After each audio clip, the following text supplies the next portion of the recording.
জাতীয় ঈদগাহে পবিত্র ঈদুল ফিতরের প্রধান জামাত অনুষ্ঠানের সব প্রস্তুতি সম্পন্ন হয়েছে, এমনটাই জানিয়েছেন ঢাকা দক্ষিণ সিটি কর্পোরেশনের প্রশাসক মোহাম্মদ আব্দুস সালাম।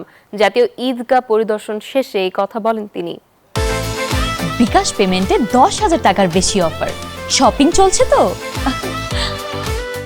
পুরুষ এবং মহিলা মিলে সব সহ কম বেশি প্রায় 40,000 মুসল্লিদের এখানে নামাজের ব্যবস্থা থাকবে। ঈদের নামাজ অনুষ্ঠিত হবে সকাল 8:30টায়। এই সময়ের মধ্যে যে সমস্ত মুসল্লিরা মহামান্য রাষ্ট্রপতি এবং বাংলাদেশের সবচাইতে এখন জনপ্রিয় প্রধানমন্ত্রী জনাব তারেক রহমানের সঙ্গে যারা ঈদের জামাতে নামাজ আদায় করতে চান, তাদেরকে আমি তার অনেক পূর্বেই এখানে আসবার জন্য দাওয়াত করছি।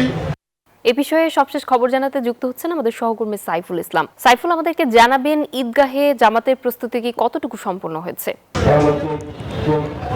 নাফিসা, আজকে কিছুক্ষণ আগে এখানে ঢাকা দক্ষিণ সিটি কর্পোরেশনের প্রশাসক আব্দুস সালাম তিনি সার্বিক প্রস্তুতি নিয়ে কথা বলেছেন এবং তিনি জানিয়েছেন যে ঈদ জামাত অনুষ্ঠানের জন্য সব প্রস্তুতি প্রায় শেষ পর্যায়ে, শেষ মুহূর্তে চলছে টুকিটাকি কাজ। এবং তিনি বলেছেন যে এবারের ঈদ জামাতে প্রায় 40,000 মুসল্লি অংশ নিতে পারবে, সেই সঙ্গে নারীদের জন্য রাখা হয়েছে আলাদা ব্যবস্থা এবং এই ঈদ জামাতে যারা আসবেন তাদের জন্য অজুর জন্য ব্যবস্থা রাখা হয়েছে এবং এখানে খাবার পানির ব্যবস্থা রয়েছে। এবং আইনশৃঙ্খলা পরিস্থিতির যে অবস্থা সেটি জানিয়েছেন ডিএমপি কমিশনার।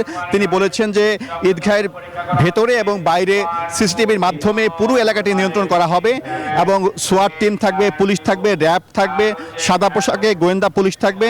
সব মিলিয়ে তিনি বলেছেন যে একটি নিরাপত্তা ব্যবস্থা, যেটি বিশেষ ব্যবস্থা সেটি জোরদার করা হয়েছে এবং সেদিন কোনো ধরনের নিরাপত্তা শঙ্কা নেই।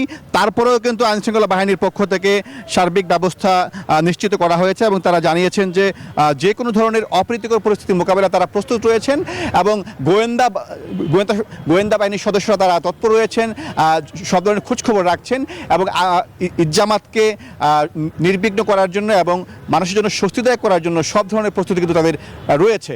এই ছিল আমার কাছে জাতীয় ঈদগাহ থেকে সর্বশেষ। সাইফুল, ধন্যবাদ আপনাকে।